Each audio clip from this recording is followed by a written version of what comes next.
Periodismo en libertad. Dábamos una serie de datos a propósito de cómo está la situación económica, de empleo, social, con puestos de trabajo destruidos por todos lados. Decíamos, a propósito de una nota de la política online del día de ayer, que se perdieron 106.200 puestos en el primer semestre del año, que el sector más golpeado es la industria. Mientras tanto, avanza el esquema de la valorización financiera, la especulación, la fuga de capitales y demás.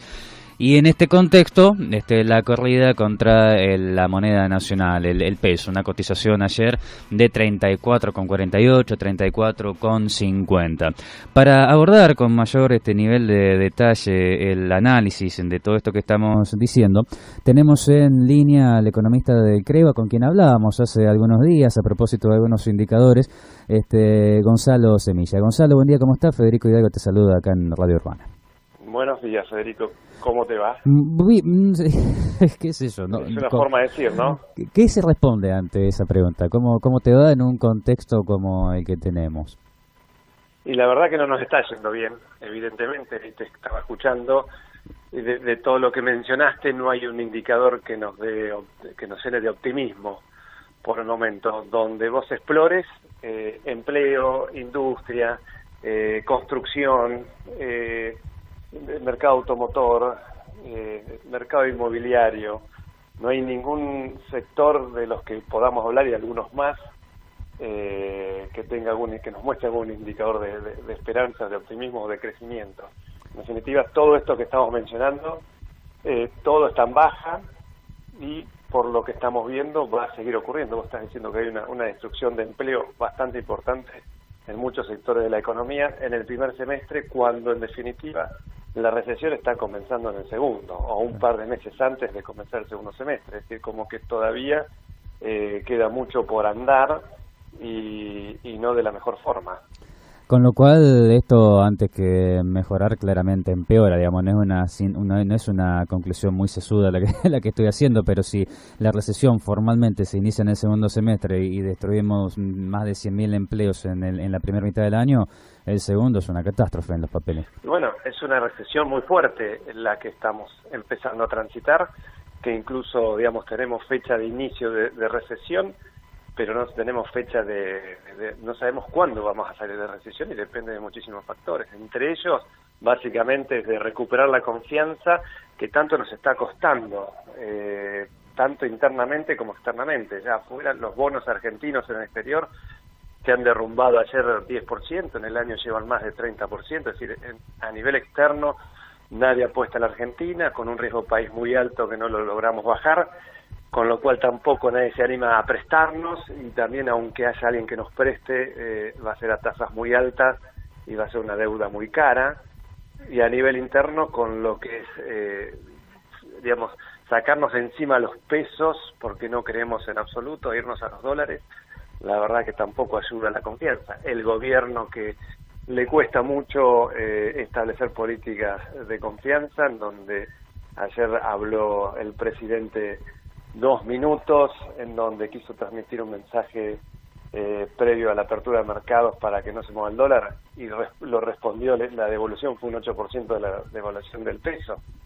Es decir, estamos como muy comprometidos en el corto plazo y nos cuesta ver en mediano y largo plazo.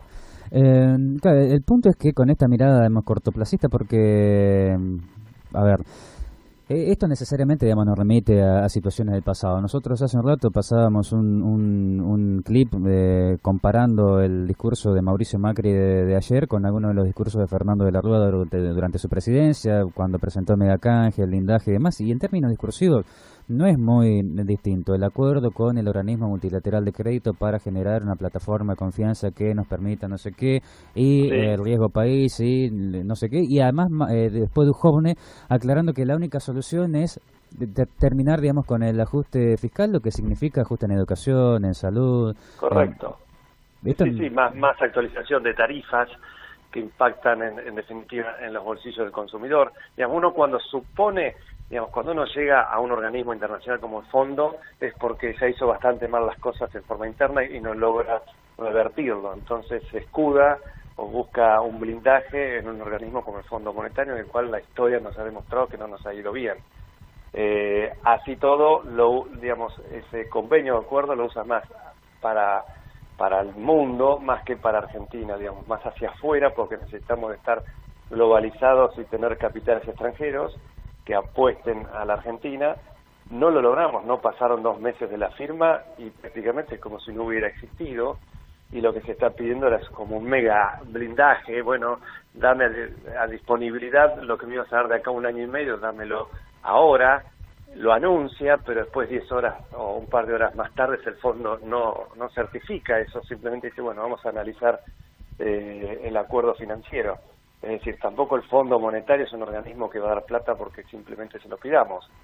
Te doy dinero, te doy desembolsos, pero tenés que cumplir mínimamente con exigencias fuertes que, si no es la inflación, porque ya no la estamos cumpliendo, va a ser con una reducción furiosa, digamos, del gasto público. ¿Y qué es lo que estás diciendo vos? El gasto público va al área social, va a educación, va a menos subsidio. Digamos, es como que cualquier tablero de comando donde vos bajes una palanquita te sube otras inmediatamente.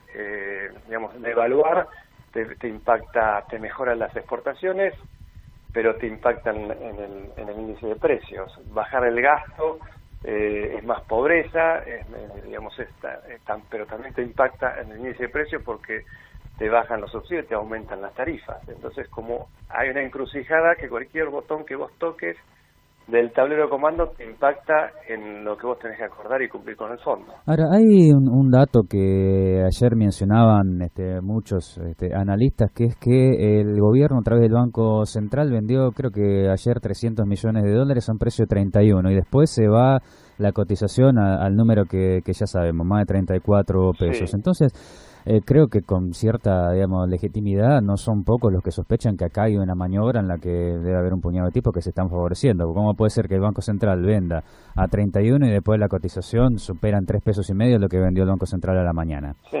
Sí, bueno, es algo que a veces decimos, bueno, esto, digamos, el gabinete o el equipo económico no entiende qué es lo que está pasando, no da pie dentro de un mar turbulento, o lo están haciendo adrede, o digamos, ya uno no sabe qué pensar, porque incluso cuando comunican no son muy certeros ni con mucho detalle, porque no comunican con números. A veces el mercado decide en función de números precisos, de cuestiones técnicas que se desande, que lo mencionen, no dicen nada en ese sentido. Entonces uno va a pensar, bueno, o no lo saben, o sí lo saben y lo están haciendo con algún propósito. Pero, digamos, estamos despilfarrando reservas con lo tanto que nos cuesta disponer de ellas. Incluso, digamos, nos endeudamos y esa plata la estamos como rifando, diríamos nosotros, en el mercado cambiario. Y la verdad que nos llena de mucha incertidumbre porque no sabemos bien cuál es el objetivo del gobierno. 20.000 millones de reservas perdimos en 2 meses y medio. Se habla desde la era de Macri arriba de 55.000, 60.000 millones de reservas, que es una locura que un país pierda esas reservas. Finalmente, Gonzalo, porque, bueno, a ver, se sabe que la materia pronósticos siempre está atada a ciertas variables.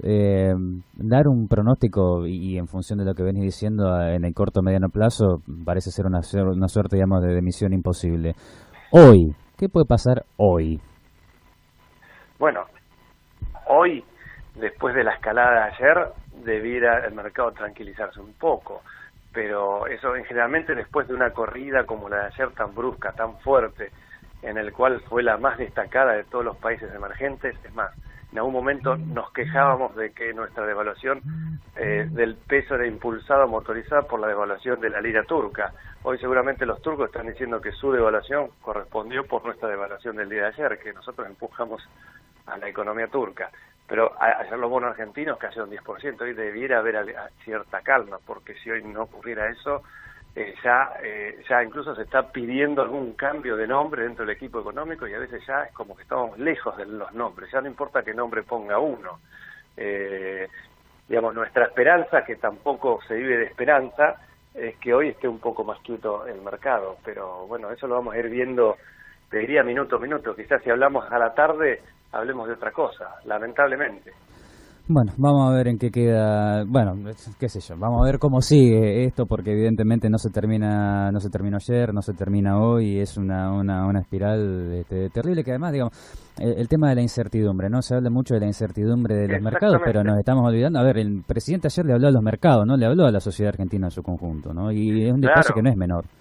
Entonces hoy se mantiene el tipo de cambio, que es relativamente estable, salvo que haya alguna noticia interna o en el mundo extranjero, o con acuerdo con la guerra comercial entre China, entre Turquía, entre Estados Unidos, algún dato interesante de Brasil, porque a nosotros nos está impactando todo. Brasil siempre nos impactó, China, Estados Unidos, si hay algún aumento o alguna baja en la tasa de interés de los bonos de Estados Unidos, también mueve capitales en el mundo, y eso no es algo que manejemos nosotros. Y después, bueno, ver si el Banco Central está dispuesto a seguir vendiendo reservas. Evidentemente 100 millones, 200, 300 no alcanzan, pero se van.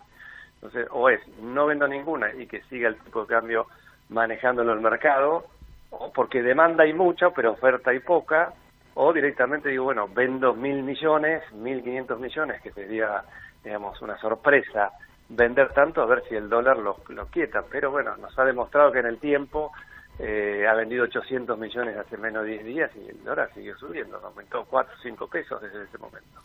Gonzalo, muchas gracias por el análisis. Vamos a renovar el contacto en poco tiempo nada más. Seguramente, a disposición, y buenos días. Buenos días. Dialogábamos con Gonzalo Semilla, economista del CREVA, a propósito de, bueno, todo esto que ustedes saben. Periodismo en libertad, en Radio Urbana.